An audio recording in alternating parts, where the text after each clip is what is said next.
ये कहानी राजस्थान के कोटा शहर की एक भूतिया हवेली के बारे में है। जी हाँ दोस्तों, ये हवेली राजा महाराजा के समय में बनाई हुई थी, लेकिन पिछले 18 सालों से इस हवेली में आज तक कोई भी रहने के लिए नहीं आया।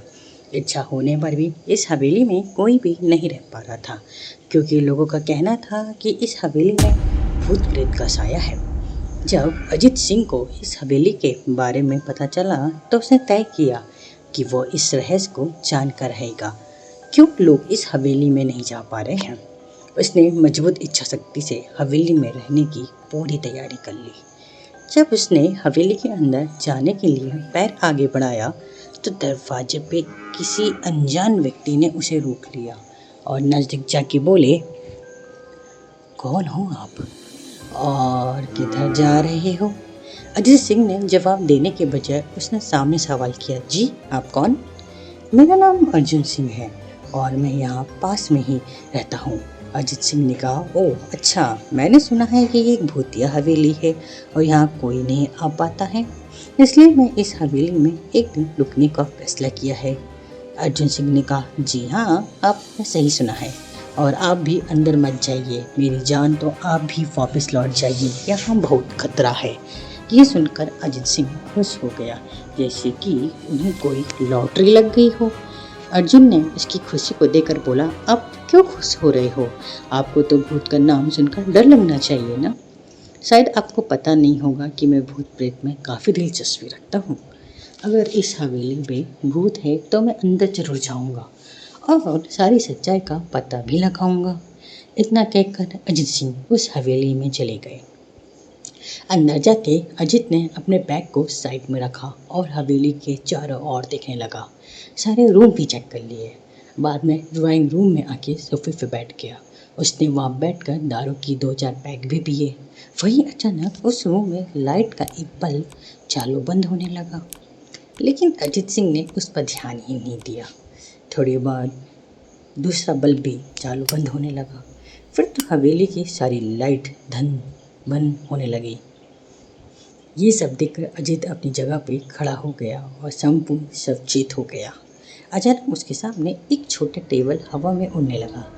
करीब 6 फुट हवा में पर जाके गोल गोल घूमने लगा और बाद में अजीत की ओर तेजी से आने लगा। अजीत ने तुरंत ही अपनी जगह बदल दी और दूसरी ओर चला गया और वह टेबल वहीं जाके जा गिरा। अजीत खड़ा था। अजीत कुछ समझ पाता उतने में सोफे की सीट उसकी ओर आने लगी।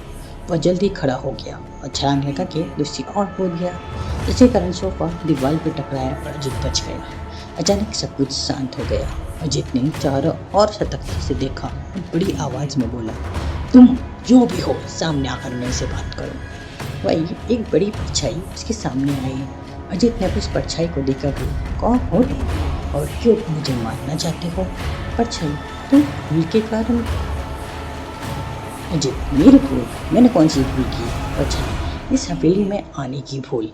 मैं किसी को भी इस हवेली में खुश नहीं देख सकता। अजीत, लेकिन क्यों? वो परछाई ने जवाब दिया, आज से 18 साल पहले इस हवेली के मालिक ने मुझे यहीं पे ही मार डाला था। मेरी कोई गलती भी नहीं थी। इस कारण की वजह से मेरी आत्मा इस हवेली में भटकती रहती है। मैं किसी को भी इस हवेली में नहीं रहने दूंगा, क्योंकि इस हवेली में मेरा खून हुआ था। इस हवेली में जो भी रहने के लिए आएगा उसकी मौत होगी। अजीत ने कहा, मैं तुम्हें अपने असली रूप में देखना चाहता हूँ। तुम्हें मारने से पहले मैं तेरी ये इच्छा अवश्य पूरी करूँगा। और उसे पछेड़े ने एक भयानक डरमय रूप ले लिया। उसके चेहरा इतना भयानक था कि अजीत भी एक क्षण के लिए डर गया था, लेकिन दूसरे ही क्षण उसने अपने आप पर काबू पा लिया। बाद में इसने अपनी जेब से सफ़ेद पाउडर निकालकर उस भूत पर फेंक दिया। भूत पर पाउडर पड़ते ही वह जलने लग गया।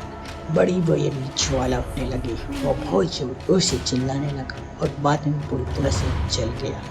उसके बाद अजीत ने चैन से सांस लिया और वहीं पर सो गया।